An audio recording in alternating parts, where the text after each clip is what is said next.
UFC Fight Night, Dolidze versus Nassourdine Imavov. Welcome to another UFC prediction and analysis video presented by yours truly here at Boxing MMA Picks. He goes by Zan, I go by Harris, as usual, fight by fight breakdowns and analysis.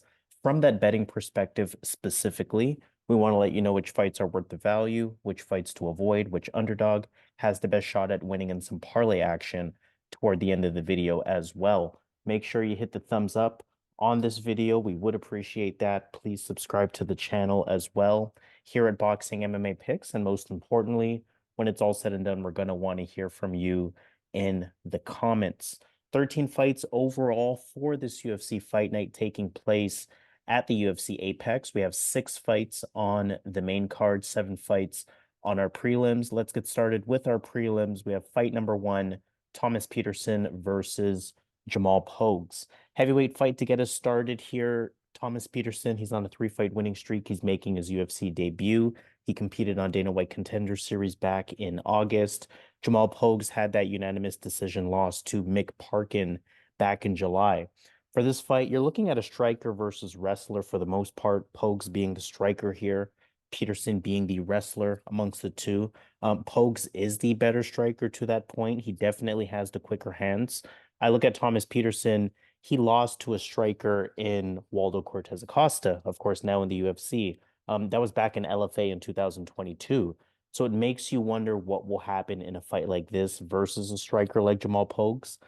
Petersen was winning that match for what it's worth until Cortez landed that, a few big shots that ended the fight. I can see this fight going similarly for the most part, minus Petersen being finished. So I'm looking at this fight, Petersen was holding his own against the striker. Petersen was using his clinch, his takedowns, his dirty boxing. I can see this fight going in the same way. Jamal Pogues used to be light heavyweight, so I don't think he's going to have the strength to implement a takedown game of his own. I mean, we see that he does land a few takedowns to his own, so he's not completely one-dimensional as a striker. But again, I don't think he's going to have the strength. I don't think he's going to be able to stop Petersen's takedowns. I also don't think that Pogues has that one punch power that a Cortez Acosta would have, the way that he would need to in order to finish Petersen. So I like Petersen to get us started. To start us off on this card, I'm going to go with Thomas Petersen. Yeah, this is a good fight for Petersen. He's going to be the stronger guy in this match. Pogues is a really a light heavyweight. He doesn't want to cut weight anymore, so he's in the heavyweight division. But Petersen has a lot more strength, and if he gets on top, Pogues is not able to get out. The cardio as well on the Pogue side is not that good either. Pogues definitely has a striking, but as Harris mentioned, the power really isn't there. That I think Petersen can get the takedowns in this fight. I think he can get some top control, wear on Pogues with his bigger size, and eventually get a win by decision here. All right, let's move on to our second fight. We have Landon Quiñones versus Marquel Mederos. Lightweight fight here. Landon Quiñones, unanimous decision loss to Nasrat Haqparast. That was back in his September debut. That was a short notice fight for him. Marquel Mederos making his debut. He's on a 6-fight winning streak, and he fought on Dana White Contender Series back in October. Both of these fighters, very similar skill set on paper for this fight. So this one should be exciting. It should be competitive.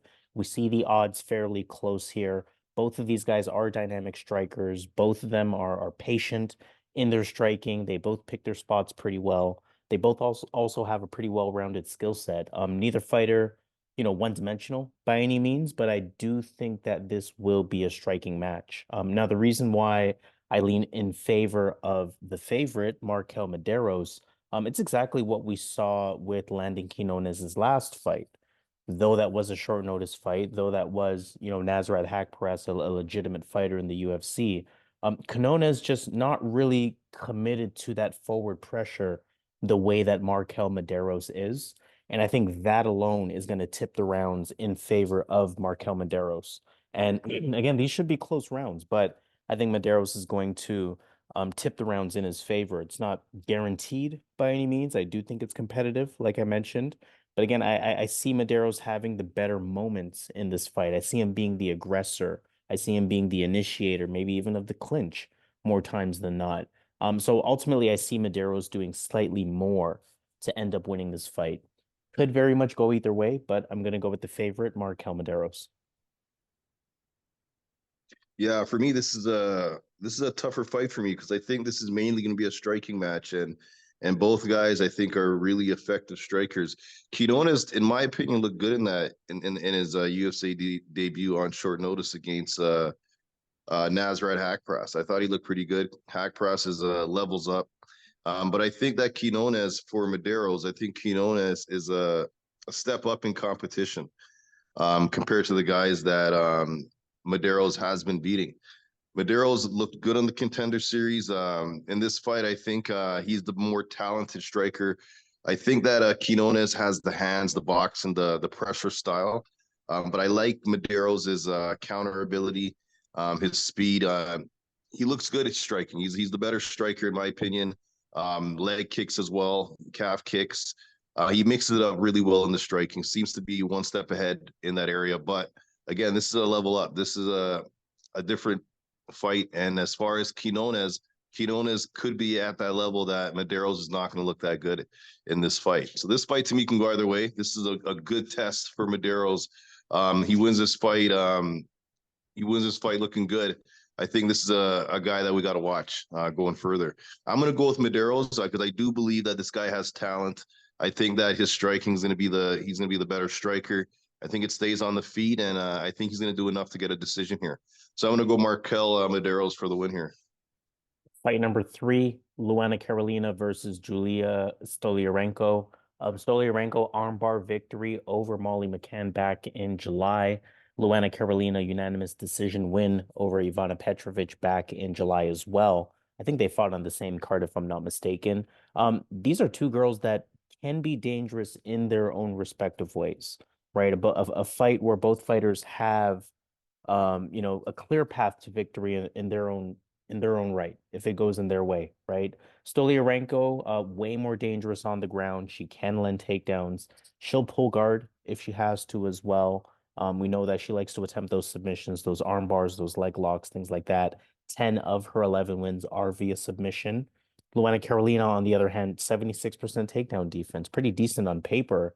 She does defend takedowns pretty actively, but she has given up a few takedowns in each of her last 4 fights. So you got to think Stoliarenko may be able to land that takedown, and again, she will have the advantage there and can be dangerous in that respect. Luana Carolina, the much better striker, on the other hand, she fights at distance. She's going to have a 3-inch reach advantage in this one, although she is shorter on paper. That may not be all the way true, but I know for sure she has a reach advantage and she uses it. Fights at distance, patient, good accuracy, especially against a sloppy, reckless style of striking that we're going to see from Stoliarenko. When I look at this fight, I'm looking at it as a close fight. I'm looking at it as a 50-50 fight. The odds pretty much do reflect that, but I like the value on the underdog here, Luana Carolina. I think she's smart enough to stay away from those takedowns. I think she strikes pretty effectively from distance for a majority of this fight. Plus, Stoliarenko, bad IQ, bad cardio. So the longer that this fight drags out, the safer that Carolina should be. So I'm going to go with the underdog on this one, Luana Carolina.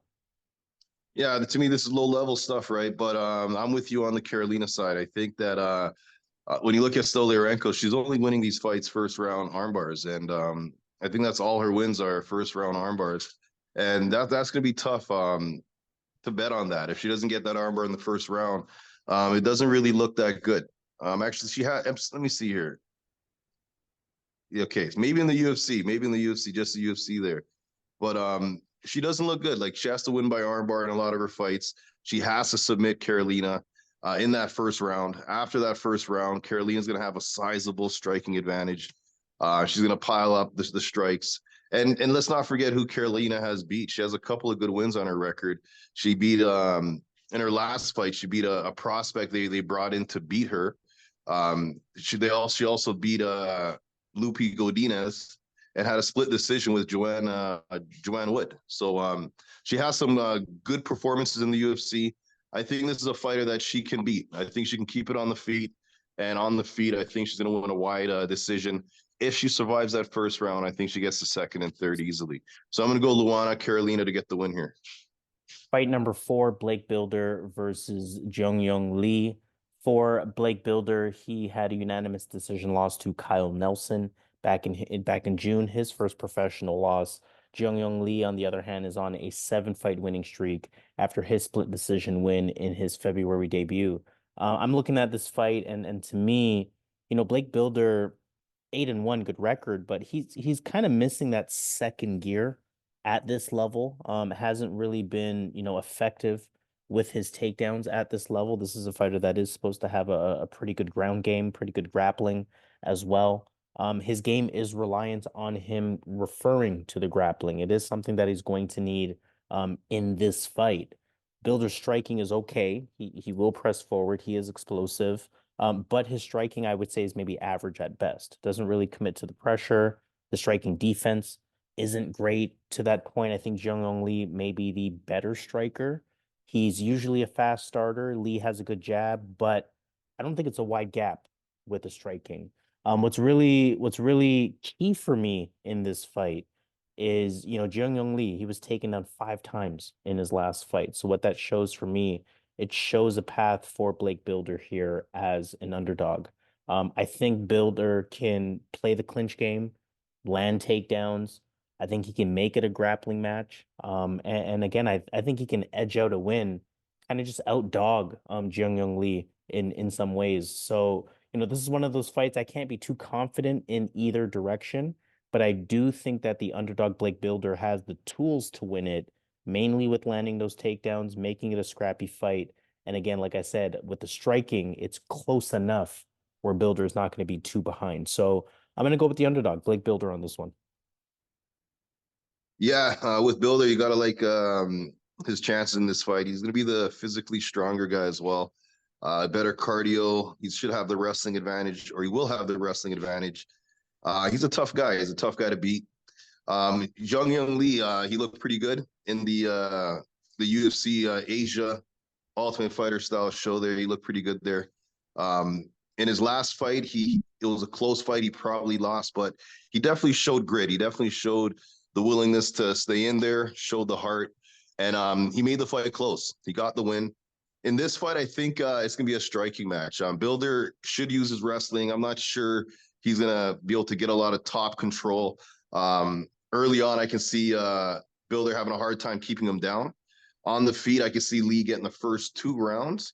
Third round, I can see him fading, Bilder coming on strong. But I wouldn't be surprised if Lee gets Bilder out of there. I'm not sold on Lee yet, but I think this is a guy that he can beat. Bilder, I'm not impressed with. He just dances around. And if he wants to fight at range with Lee, Lee is really good in the striking at range. So if he wants to dance around, and that's what he likes to do, hop around on the outside and flick some little jabs. I think Lee has the striking style to kind of take advantage of that. So I'm going to go with Lee to get the win in this fight. But I'm not confident because I do think Bilder, like Harris said, has that wrestling edge. He can definitely win this fight with that. He's going to be the physically stronger guy, have that cardio. So he can definitely wear on Lee as the fight goes on. But I'm going to go with Lee here to get the win. Fight number 5, Themba Gorimbo versus Pete Rodriguez, welterweight fight here. Gorimbo had a unanimous decision win over Takashi Sato back in May. Pete Rodriguez, on the other hand, he hasn't fought since October 2022. Beat Mike Jackson at that time. Pete Rodriguez definitely dangerous in this spot. I mean, you're looking at the odds, you're seeing Pete Rodriguez at plus 210. He's a big striker, 5-1, not too much experience, but all 5 of his wins are via KO TKO. He's coming in as a sizable underdog, like I mentioned. Gorimbo is the big favorite here, though, because I do believe he's the more well-rounded and more capable MMA fighter. The striking is there for sure. He has the striking as well. So Rodrigo's dangerous with the striking, yes, but Gorimbo is a good striker. He is composed. He uses his reach, in which he's going to have 6 inches in this fight.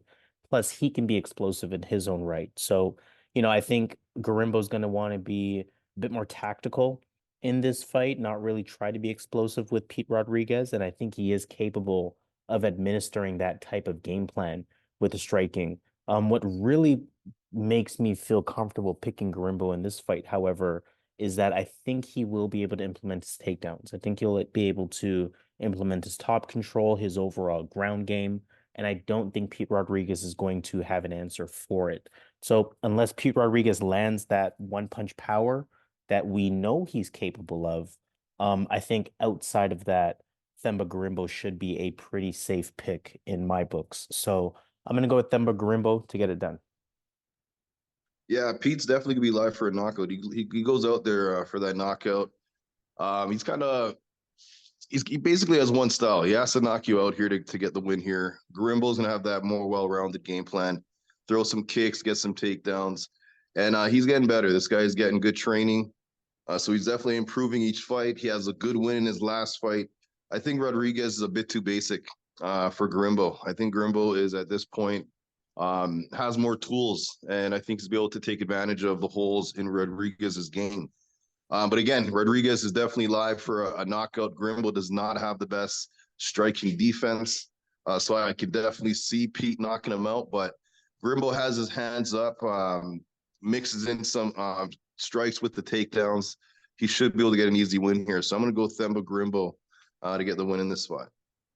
Fight number 6 of our prelims, Azat Maksum versus Charles Johnson. Charles Johnson's on a 3-fight losing streak now. He lost to Rafael Estevan back in November. Azat Maksum, on the other hand, split decision win over Tyson Nam.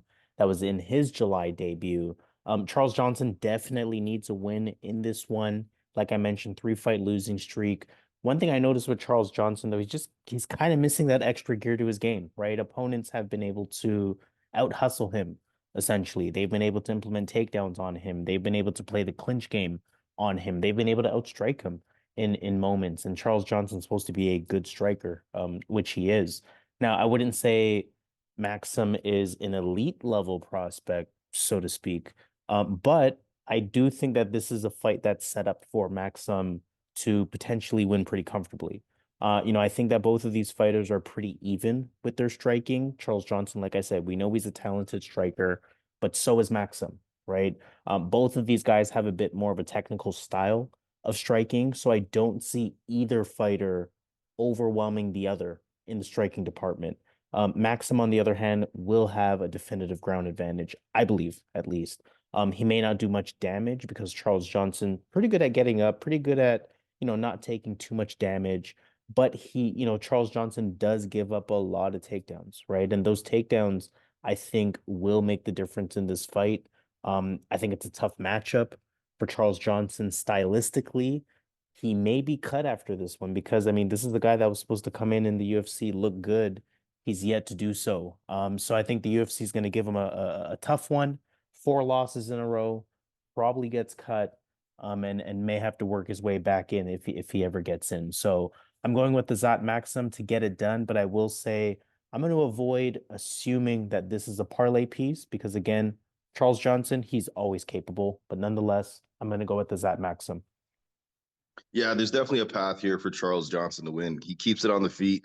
As Maksum in his last fight in the UFC, did not have the best takedowns, but again, that was against a tough guy. Again, it was really hard getting the takedowns in that fight. Charles Johnson, he's be able to get takedowns, I think, against the striking. I think Charles has the advantage, but if he can keep the fight on the feet, Charles Johnson, I believe, can outstrike him and win a fight here. I think he can mess up some parlays, keeping it on the feet. Even after the first round, Charles Johnson, I think, is going to be the better striker. He's going to be able to hurt Maksum, I think, in the striking exchanges. But again, we got to see, right? Because Maksum does look good. He looks like he knows what he's doing in that area as well. But he has a big advantage in that grappling. And that leads me to go with Azat Maksum to get the win. But if he can't get that grappling going, this fight's going to look 50-50 in my opinion. And at that point, Charles could win, Azat can win. It's going to look really close. But if Azat can get the takedowns, I think he's going to be able to win 2-3 rounds here, maybe 3 rounds. I think he can get that done here against Charles. With Charles's weakness is that wrestling, and if Azat can get that going, I think it's his fight here. So I'm going to go Maksum. Hope he gets the takedowns in this fight, and I think he should be able to run away with it. All right, final fight of our prelims. Let's talk Molly McCann versus Diana Belbiţă.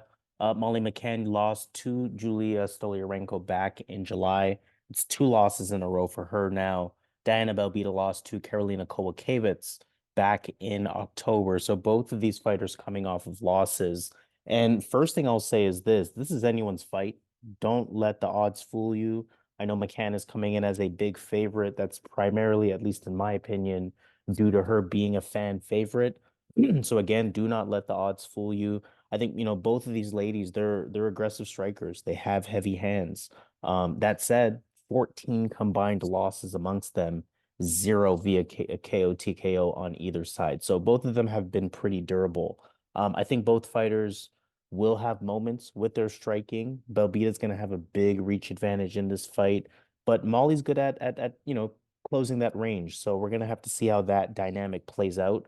Not to say McCann is necessarily the better wrestler, but I do think McCann is more committed to landing takedowns, and I think that's going to be a big plus for her in this fight. Belbiţă just 69% takedown defense, so I can see McCann being successful in landing takedowns. But on the flip side, Molly McCann just 43% takedown defense in her own right. So if Diana Belbiţă does go for them, she should land them as well. But overall, just to kind of get to the point, I am going to go with Molly McCann on this. Coming off of two losses, I think that's going to fire her up. I can see her being, just a bit more sturdy, a bit more in control with the striking. I can see her again being the more intentional fighter with respect to trying to land takedowns and use that ground game. And I can see her scoring rounds in her favor as a result. I do think it's a 50-50 fight in some ways, so I definitely don't want to bet on this, but I will be predicting Molly McCann to get it done. Yeah, I definitely don't think this is I think McCann is the favorite, should be the favorite. I don't think it's 50-50. They fought before back in 2019. Belbiţă couldn't do nothing with the wrestling. She got taken down 5 times in that fight. She made it close in the striking. She definitely landed some strikes. 98 or so strikes. McCann landed 113 strikes, but the 5 takedowns to 1 was the big thing in that fight. She won a unanimous decision. I think McCann got a lot better from them. I think Belbiţă improved as well, but I just see McCann improving slightly, having the tougher fights, being in there with some really tough fighters like Erin Blanchfield. She really messed up in her last fight against Stoliarenko. I think she was just trying to put on a show. But I think in this fight, she's going to get back to the drawing board, get back to the basics here, play around with the striking, the boxing. We know Belbiţă has that advantage with the reach, and Belbiţă has good striking. She does have good activity, but I think she'll be able to get the takedowns. And from there, I think she'll be able to get a lot of work done. So I'm going to go Molly McCann. I like her in this spot. I think she gets the win, gets back in the win column. All right, let's move on to our main card. We have 6 fights overall. Fight number 1 of our main card, Gilbert Urbina versus Charles Radtke. Urbina beat Orion Koski back in May. Charles Radtke, he beat Blood Diamond back in September, and he is actually on a 5-fight winning streak at this point. I'm expecting this fight to be competitive. I think both of these guys are pretty decent strikers, decent power behind both of them. Both guys are capable of being effective in those striking exchanges. Both guys have a bit of a ground game as well, right? I think Urbina is maybe a bit more intentional with that ground game. I think that will be the difference in this fight. I think Urbina also has a grappling advantage specifically for this fight. So the way that I'm seeing it, Urbina, just as good, if not better, than Charles Radtke pretty much everywhere in this fight. That said, I do think it's going to be competitive. I do think it's going to be a close fight, but this is one of those fights where I see Urbina as just being, one step ahead, so to speak, in virtually every category. So I'm going to go with Gilbert Urbina to get it done, but I am expecting a very competitive fight, so I will not be betting on this. Yeah, I think this fight's gonna look really close early on. I think Radtke can even take that first round. But I do like Urbina's with his cardio. I think he pushes a pace that he keeps up for that full 3 rounds. And that's something you really can't teach, right? That's something you can train for. But a lot of people are just kind of born with that really, really good cardio that can put on that pace. And Urbina is one of those guys. And I think this is the type of fight that Radtke is making a big step up against Urbina. I think Urbina is going to be able to show that he's on a different level here. I think the cardio is going to show after that first round. Urbina could even win that round, but I think it's going to be tight. But I see the second, third round. I can even see Urbina getting a finish at some point in the later rounds. But I do like Urbina in this spot here. Stay safe in that early going. Second, third, I see him. I can see him running away with this one. All right, fight number 2 of our main card, Aliaskhab Khizriev versus Makhmud Muradov. Khizriev beat Dennis Tayulin. That was all the way back March 2022. Still just 33 years old, so I'm not necessarily worried about the long layoff with him.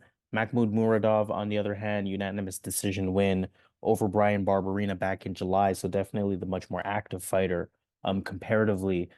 Great fight here. Middleweight division, great fight here. I think it's really going to show what level of prospect is Aliaskhab Khizriev, right? For any Khizriev fight, his wrestling is going to be his advantage. Dagestani wrestler, expect him to have that smothering style of wrestling. And, guys like that smothering style of wrestling, like I mentioned, guys like Caio Bahalo, guys like Gerald Mearshart, they landed takedowns on Makhmud Muradov. So that tells me a pure Dagestani wrestler like Khizriev should be able to land takedowns as well.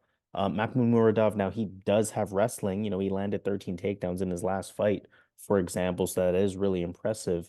But I think it's fair to say that Khizriev is the much better, much more effective wrestler amongst these two. Makhmud Muradov, of course, very dynamic with his striking, and that could give Khizriev problems. That should be where Muradov has the advantage. Muradov's striking can be a problem for anyone, right? But Khizriev, he can strike. Khizriev has clean boxing. Khizriev is patient. He is technical.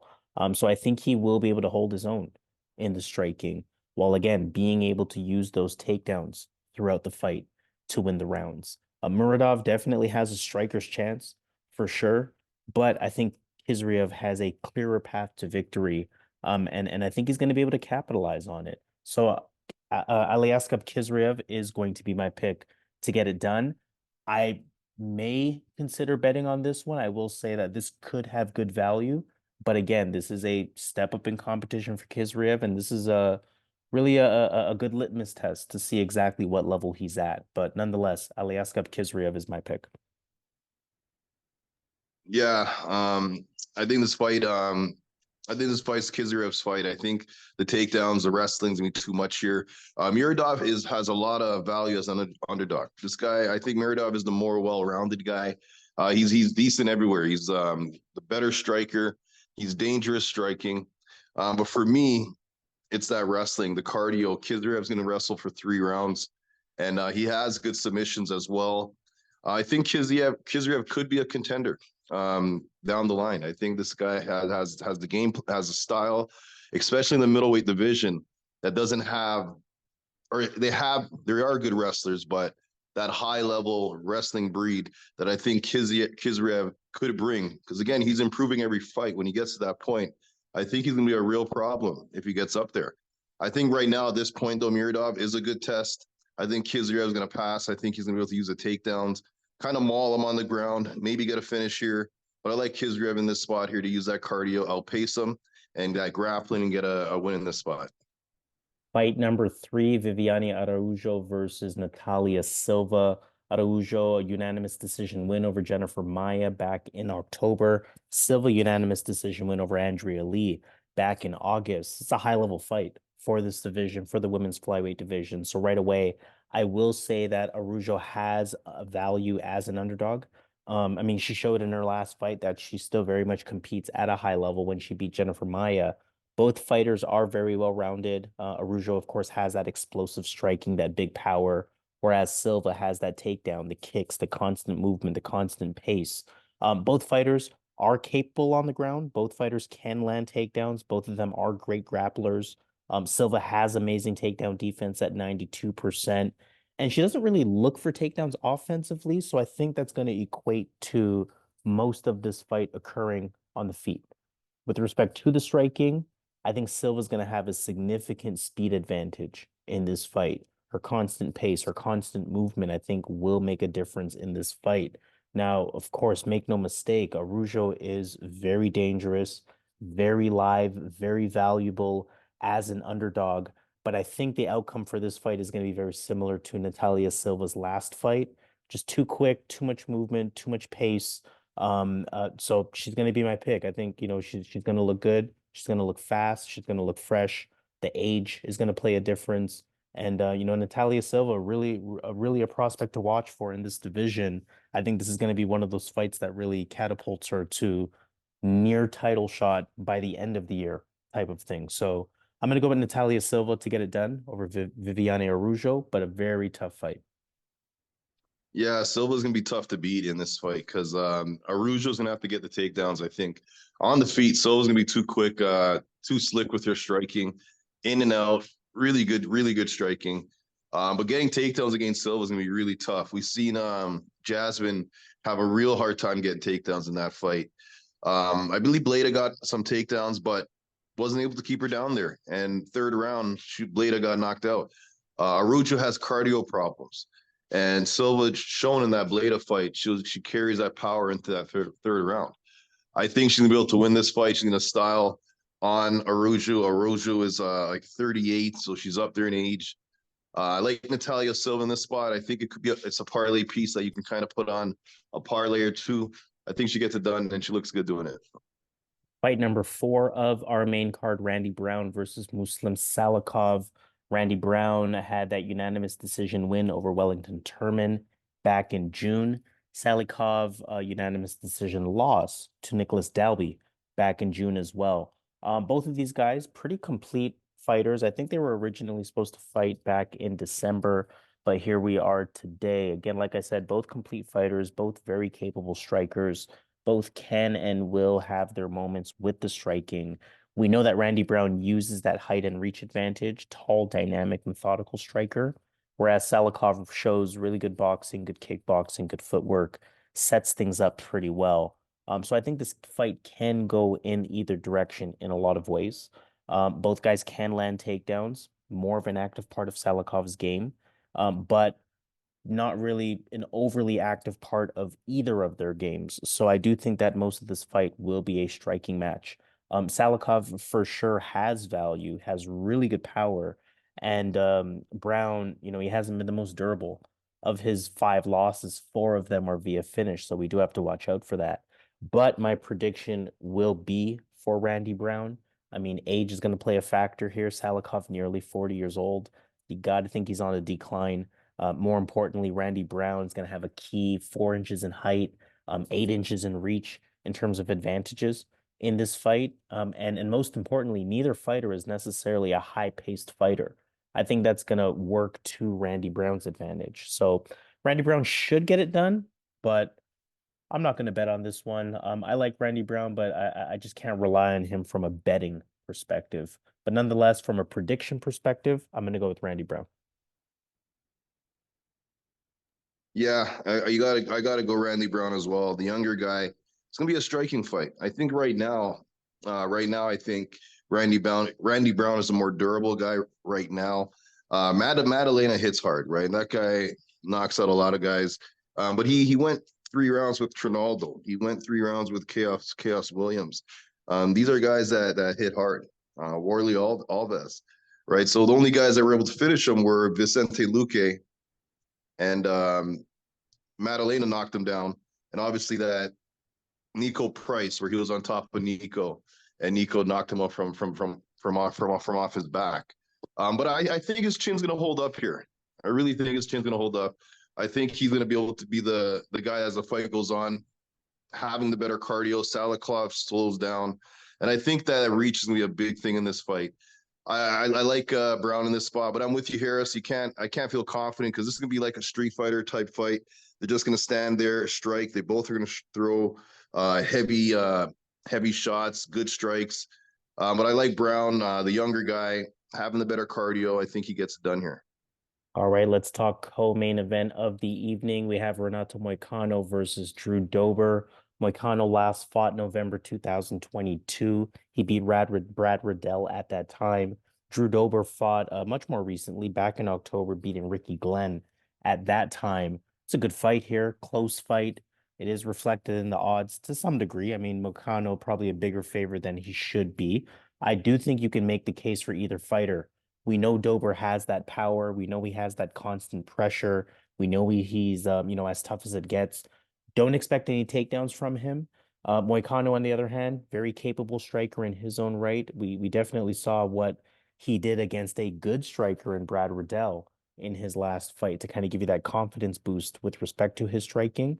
And on top of that, Moicano may be the better overall MMA fighter. And I think that's why we see him as the favorite here. Moicano definitely has that better ground game, has those better takedowns, has the better grappling. And I think the key stat that tips this fight in Moicano's favor is Drew Dober's 56% takedown defense. I think that's really going to be a problem for him. Dober absolutely has a puncher's chance. 3 of 5, 3 of 5 Moicano's 5 losses, 3 of them are via KO, TKO. So Drew Dober can land that shot.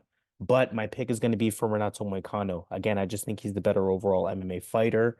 I think the takedowns are going to be a factor. I think a submission finish wouldn't surprise me. So I'm looking at Renato Moicano to implement that overall MMA game in winning rounds against Drew Dober and again in possibly getting a finish. So Renato Moicano is going to be my pick for this one. Yeah, this fight's a fight where on the feet, Dober on the feet, I think will eventually connect with Moicano, but the grappling, that's the big weapon that Moicano has. And it's similar to Charles Oliveira. He gets the back, really good at that, really good front chokes, really good guillotine, really good jiu-jitsu. And he's good at taking that back as well, getting that back control. Dober is going to have to keep this on the feet. Will he keep it on the feet? I don't know. And when you look at the striking of Dober, he's improving. He has really good kickboxing. Bases a lot of it on the block with the hands, the boxing. But he doesn't like to jab. He falls in love with that left straight. He does jab, but not as much as I'd like. And Moicano's the type of striker that uses distance really well, who does like to jab, likes to throw the 1-2.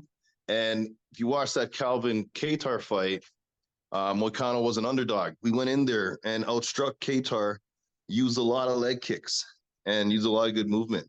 I can see him bringing a similar approach here, using those leg kicks on Dober, eventually getting the fight to the mat. I think once he gets the fight down there, the fight's going to be finished shortly after that. So I'm going to go Moicano in this spot. I think it's his fight here.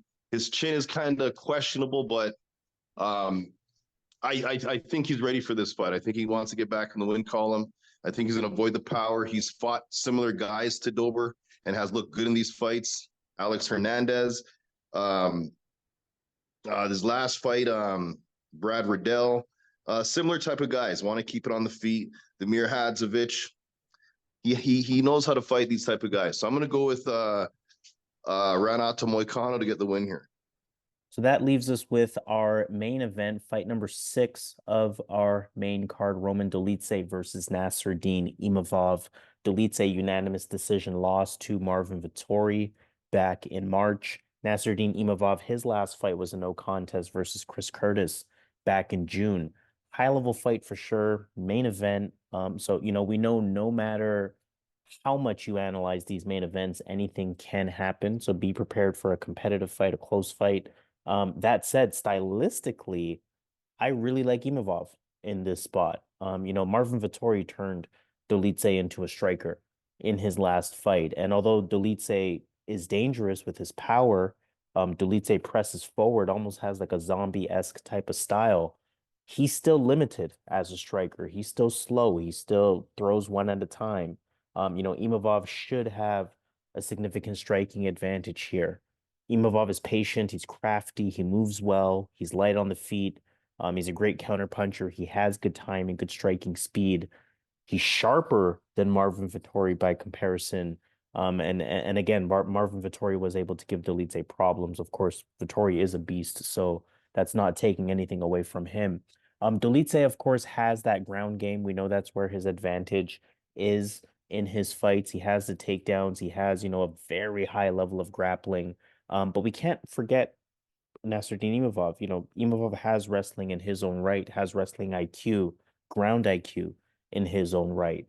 A decent 72% takedown defense, which may not be good enough to stop the takedowns early, but I do think it's good enough to prevent takedowns as this fight goes on.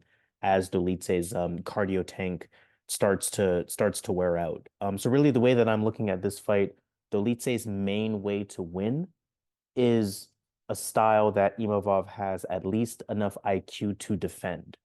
Whereas Imavov's main way to win with it, which is the striking, I don't think Dolidze is going to have an answer for that, especially in a 5-round fight. This can be one of those fights where if Dolidze does not end it early, Imavov puts himself in a position to cruise in, rounds 3, rounds 4, rounds 5. So I'm expecting Nassourdine Imavov to get it done. But again, it's a main event. Anything can happen, no matter how hard you analyze it. But Nassourdine Imavov will be my pick to get it done. I actually think this is a pretty good spot for him. Yeah, I'm gonna go with Imavov as well to win this fight. I do think I like his striking. I think he's gonna be the much better striker, sniping at range, more technical, and I think a lot of the fights can be in that area. But this Dolidze guy knows how to win. He knows how to win fights, and he's gonna have a decent or sizable grappling advantage. And if he comes out here with a heavy grappling style, he's the physically much bigger guy. He's one of the biggest guys in this division. And if he grabs a hold of Imavov, I don't see how Imavov is going to be able to defend it. But Dolidze doesn't have the best cardio. So 5 rounds, if Dolidze doesn't get the finish, I don't think he's going to be able to use that wrestling heavy style as the fight goes on. So I'm going to go with Imavov surviving the early goings, surviving that early grappling. And eventually I see Dolidze slowing down, and I think Imavov has a better cardio. So I'm going to go Imavov here to get the win with that striking. And win this fight here. But it is a fight that can go either way. All right, let's take it to Vegas to finish off the show. Of course, we are going to take a look at some underdogs, some parlay action as well. Let's start off by taking a look at our underdogs. Let me just find the appropriate page here. And I will, of course, start off by reading out the underdogs. Jamal Pogues is an underdog against Thomas Petersen. Landon Quiñones is an underdog against Marquel Mederos. Luana Carolina is an underdog. Blake Bilder, Diana Belbiţă, Pete Rodriguez, Charles Johnson, Charles Radtke, Makhmud Muradov, Viviane Araujo, Muslim Salikov, Drew Dober, and Roman Dolidze. Who are you going to go with for your underdog? I'm going to go with Luana Carolina. Luana Carolina. All right. So we are actually in agreement there. Luana Carolina is my underdog pick as well. I think we both brought up good points as to why we are leaning in favor for her to get the job done. So Luana Carolina on both sides. And then in terms of parlay pieces or what a favorite ticket would look like, so to speak, what fights are you looking at? Okay. I like Natália Silva. I like Khizriev. And I'm going to go with one last one. Let's go with okay, this is a tough one. I'm going to go with Randy Brown. All right, so those 3 fights right there, we have Natália Silva, Aliaskhab Khizriev, and Randy Brown. Those 3 fights would pay out a 2.82. That means $100 will return 282 for our bigger bettors. $250 will return 707. In terms of my parlay pieces, we do have one fight that is a match, and that is Natália Silva. In terms of the other 2 fights that I'm looking at Azat Maksum, and I'm also looking at Themba Gorimbo. So those 3 fights, Themba Gorimbo, Azat Maksum, Natália Silva, those 3 fights would be a 2.60, meaning $100 will return a total of 260. And for our bigger bettors, $250 will return a total of 650. So officially signing off on that note. This has been UFC Fight Night, Roman Dolidze versus Nassourdine Imavov. Full fight prediction video presented by yours truly here at Boxing MMA Picks. So please be sure to hit the thumbs up on this video. Please be sure to subscribe to the channel here at Boxing MMA Picks. And most importantly, we want to hear from you in the comments. How do you feel about our picks? What picks are you looking at? What underdogs are you considering? Is there a fight you want additional details on? Let that all be known in the comments, and we're more than happy to have that conversation with you. But officially signing off, this has been UFC Fight Night, Roman Dolidze versus Nassourdine Imavov. Full fight prediction video presented by yours truly here at Boxing MMA Picks. He goes by Zan, I go by Harris, and in our usual fashion, let's get this money. Let's get it.